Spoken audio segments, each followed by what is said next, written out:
Hi everyone, welcome back to 31 Days to a Better Photo here at my3boyvariants.com. Today I'm going to walk through a workflow for me on one image. I wouldn't be able to walk through the entire edit, but I did want to show you. This is the image that I'm working on now. This is an actual client image. Bring it up to 100%. And I want to show you how I edited this. This is where it started. You could see that the color is a little bit off and he had a bruise on his forehead. What his mom and I joked it wouldn't be picture day unless we showed up with the bruise if we're a boy. So again, this is how it started. I'll zoom out so you can see. That's the straight out of camera shot. And there's the first thing that I would do here is I would come into curves, and I'm going to do an overall bump.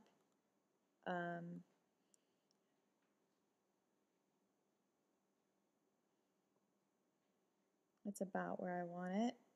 Maybe bring down there just a little bit. Drop down that part of the curve. Let's pull this down, not quite as high. Let's see how that looks at 100%.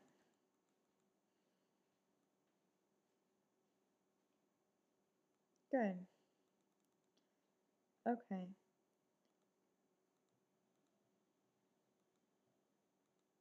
So the next thing that I'm going to do is warm up his skin tone, the new curves layer. And I'm going to go into the blue curve.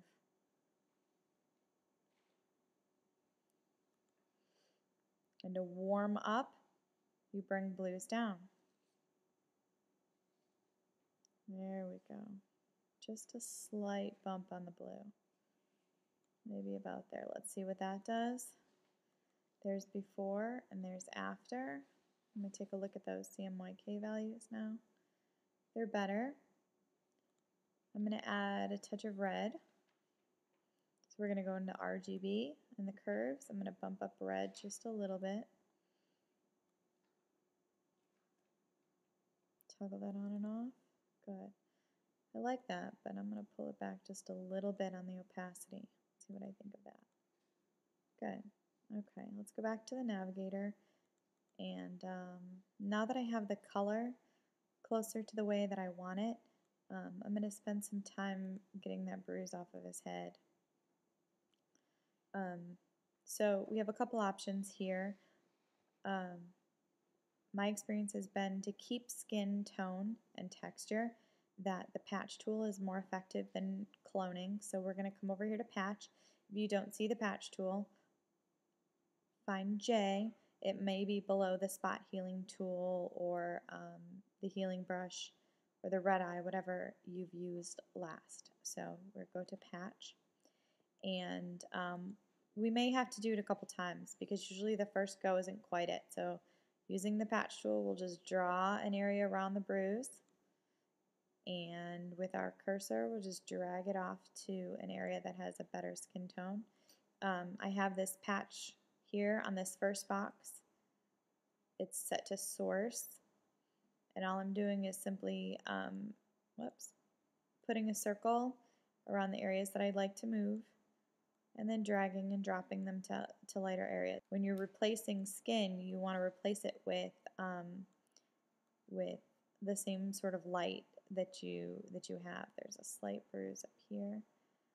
Poor little fella took a good little knock-in. So now that we've done that, I'm going to take an image, a picture, so you can see what we've done so far. I'm going to make a new layer right here. And although we've covered up the bruise pretty well, it's still a little bit darker than the skin right around it. So I'm going to come in here with my brush with a very, very low opacity. I'm going to bring it down here around maybe 14-15% with a flow 14-15%. Mine happens to be 14 and 14 right now. It doesn't really matter. My brush is very large, so I'm going to bring it down by clicking in the brackets And then I'm going to sample the skin color right over here. And you can see that this is the skin color that it's sampling. So on this new layer right here, with my brush, the very, very low opacity, I'm simply going to brush on a little bit more of that lighter skin color. Lightly brush over the parts of his skin that need to be matched to how it looks most other days. And if we toggle this layer on and off, you can see what we've done so far. You can see that the skin right in here and right in here is getting lighter as we're matching it to the tones around it.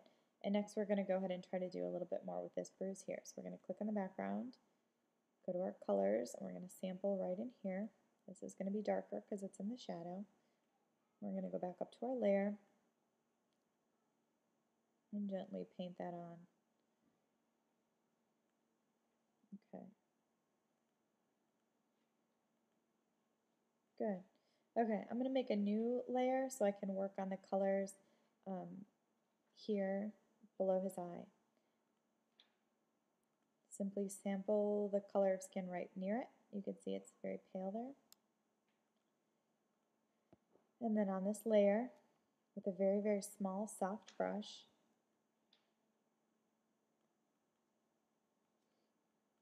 you can simply paint on the skin tone around it. Now, some people like to remove these lines and bags below kids' eyes altogether.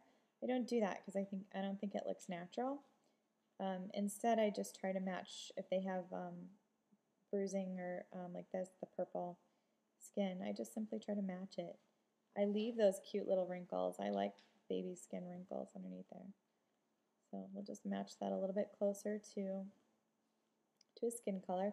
And if we toggle this off, you can see right in here and in here, the purple tones have been brought back closer to a skin color. The next thing that we're going to work on here is underneath his mouth. And this really, when you zoom out, isn't very noticeable at all. And if someone were to order this in, say, an 11 by 14 or smaller, you probably wouldn't even see it.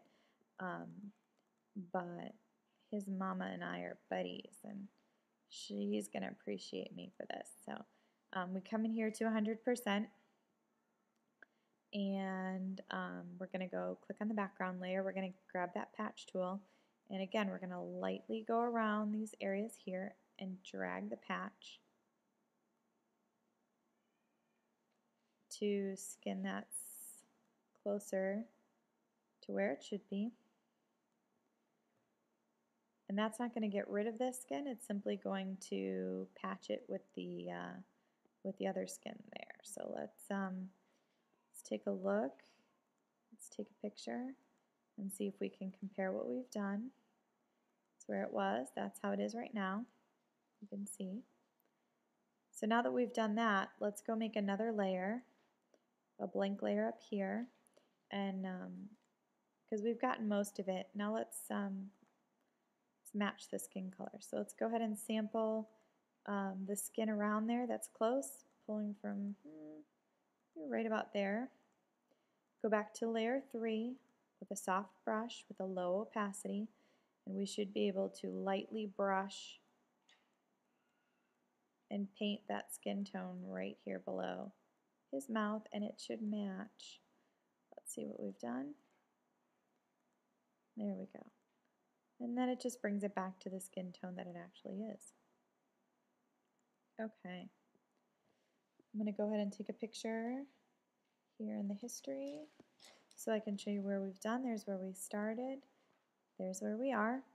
I'm going to go ahead and flatten the layers that we've done so far. You can go here to layer flatten, or I've made a shortcut for it.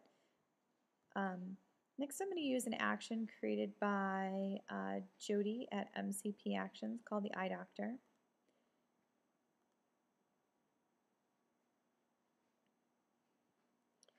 My one warning with this is to be light, to work lightly with this. Let's go to 100%. Whoops, I think we went in a little bit too much. At his eyes. Here's the sharp as a tack. We're going to bring the flow and opacity back up to 100 just while we start. And with the white chosen, because this is already black, to show the effect of the action, we paint with white. And this is going to make his eyes a lot darker than they actually are. So we're going to have to bring this back a little bit. But I like to work at 100% when we start so I can see it. I'm going to pull this opacity down here to maybe 40% or so and brush on over his eyelashes, just like this. And you can see what that's done. Now, it's made his eyes sharp, but it's also made them very dark, and it's not true to his actual eye color, which you can see right there. This is the straight out of camera one. So we can go up here to brighten the iris, and here it's at 39%. With a soft brush and the white on the foreground, we can simply come back in here and bring back some of his original eye color that could be seen. We started. Brush this back on here. And you can see a little bit that brought it on. If I take both off, you can still see his eyes were a little bit lighter there, but that brings them back a little bit closer. Now I think the sharp as a tack is a little bit, still a little bit strong here, even though I pulled back the opacity. So I'm going to bring it back here. There we go, to about 80%, and I think that brings back some of his eye color as well. If you'd like to use some of these others on hers, you can. I usually don't. I usually just use the sharpen and sometimes the brighten, which you can see it brought it back closer to the straight out of camera. I don't run this brighten the iris one if the sharp as a tack doesn't change the eye color. You can see that's the original there. Okay, so let's come in here and take another image. We'll zoom out. Again, there's the original, and there's the final. Looking this over, probably the only thing that I would do now is maybe with a curves brush, bring the original, let's see, where is this one? It's right about there. Bring the original darker part of the forest and contrast back in. So you come into curves and you pull this back down. And then this is the layer mask, so I'm going to go ahead and push Command I to go inverse, and then paint with white to bring that back. In the original, I think the forest was a little bit darker, and it allowed a greater contrast. I'm going to go ahead and bring that back to the way it was, straight out of camera. Bring the darker bits back onto the forest and the stool and his pants and shoes. And even back here to the trees.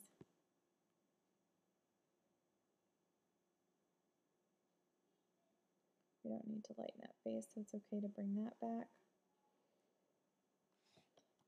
I'm going to switch over to black again and make sure that all of him is still is not affected.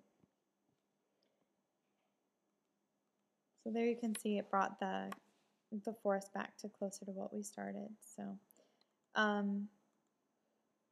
let's go in here to 100% so you can see his face. There we go. Again, there's where we started, and there's the end result. So at this point, I would save both as a web version for his gallery and as a print version for if his mom orders a print for this one. So thanks for tuning in and watching my workflow.